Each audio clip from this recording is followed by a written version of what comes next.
আগামী 24 ঘন্টার আবহাওয়ার পূর্বাভাসে যেটা বলা হয়েছে যে আকাশ আংশিক মেঘলা সহ আবহাওয়া প্রধানত শুষ্ক থাকতে পারে। দিন এবং রাতের তাপমাত্রা প্রায় অপরিবর্তিত থাকতে পারে। ফগি কন্ডিশন থাকার কারণে সূর্যের আলো কম আসতেছে। এর প্রভাবে যেটা হচ্ছে যে দিনের তাপমাত্রাটা অনেকটাই কমে গেছে।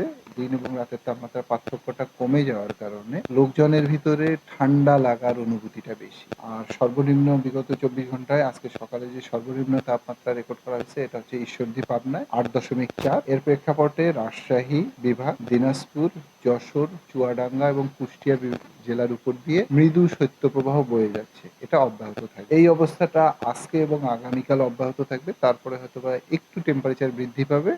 তার পরবর্তী 2-3 দিন পরে আবার টেম্পারেচার ফল করার সম্ভাবনা। আর আজকে দুপুরের দিকে আমরা কিছুটা সানলাইট পাবো। সানলাইট পাওয়ার সম্ভাবনা আছে। তখন দেখা যাবে যে হয়তোবা একটু আমাদের এনভায়রনমেন্টটা ওয়ার্ম হলে একটু সহনশীল পর্যায়ে চলে আসবে। কিন্তু বিকালের এবং পরবর্তী সময় আবার হচ্ছে যে আপনার foggy কন্ডিশন হওয়ার সম্ভাবনা আছে। আর বিগত 24 ঘন্টায় গত রাত্রে আমরা দেখতে পাইছি যে উত্তর পশ্চিম দিকে কিছুটা শীতল বাতাস প্রবাহিত হয়েছে। এটার প্রভাবে ছিন্নমূল যারা রাস্তা জীবিকার প্রয়োজনে রাস্তায় থাকে তাদের মধ্যে একটু তীব্র ঠান্ডা লাগার অনুভূতিটা আমরা